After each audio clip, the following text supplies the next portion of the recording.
సోంపేట మండల కేంద్రంలో 3 రోజుల పాటు జరిగిన నింబాసిని అమ్మవారి జాతర ఆదివారం చివరి రోజుకు చేరుకుంది.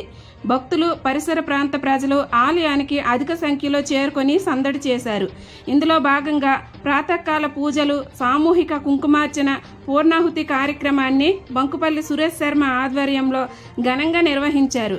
కళ్ళు మిరుమిట్లు గొలిపే విద్యుత్ అలంకరణతో అమ్మవారి ఆలయం కనువిందు చేసింది. మరోవైపు జాతర మహోత్సవంలో భాగంగా పలు సాంస్కృతిక, ఆధ్యాత్మిక కార్యక్రమాలతో చూపర్లను అలరించారు. కళాకారులు డ్యాన్సులతో ఆకట్టుకున్నారు.